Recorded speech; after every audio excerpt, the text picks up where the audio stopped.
Yo, what's up mga kaibigan? Nalina tayo magkwentuhan. Kanina ngay napag-usapan natin na naging panalo ng Los Angeles Lakers sa Game 1 ng kanilang naging tapatan ng 5th seed Houston Rockets. Isa sa mga key moments sa game na ito ay nang gumawa ng 8 assists si LeBron sa first quarter lamang. At napakaganda nga na naging strategy niya dito. Nag-focus nga si LeBron sa playmaking sa umpisa ng game dahil alam niya ang ando ng kaba ng ibang players dahil syempre Game 1 nga ito ng NBA Playoffs. Dahil sa maagang playmaking ni LeBron sa first quarter at sa first half, agad nga na nabigyan ng kumpiyansa ang kanyang mga kakampi at naging malaking tulong nga ito sa buong game.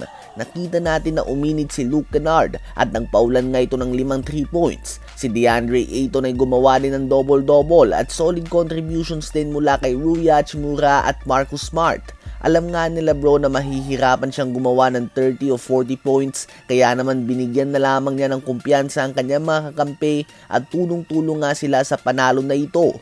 Si Luka Doncic at Austin Reeves ay hindi pa alam kung kailan ba makakabalik sa series na ito, subalit kung mananatiling ang out si Kevin Durant ay mukhang kayang-kayang ang tapatan ng Lakers ang Houston Rockets team na ito.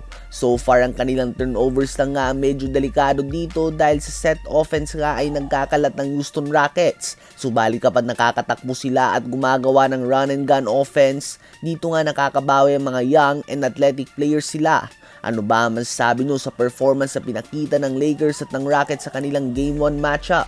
Ngayon ay tumungo naman tayo kay Victor Wembanyama. Bukas ay magaganap na nga ang unang playoff game ng San Antonio Spurs in 7 years. Magaganap na din nga ang playoff debut ng mga tulad nila Wemby, Dylan Harper, Stephon Castle at Devin Vassell at iba pa.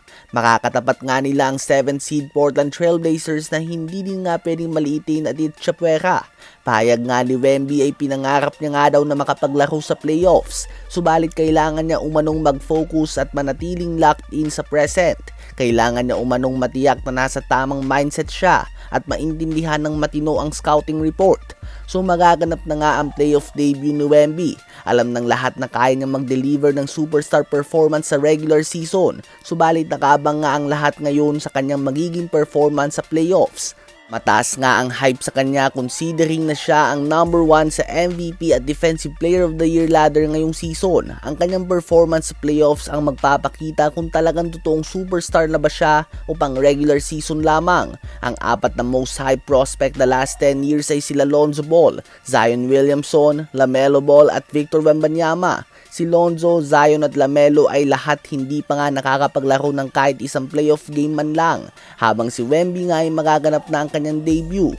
Sa palagay nyo ba ay magagawa ni Wemby na mag-dominate sa playoffs offensively and defensively tulad lamang ng ginagawa niya sa regular season, o kakailanganin niya pa ng panahon para mag-adjust sa physicality at game plan ng kabilang team?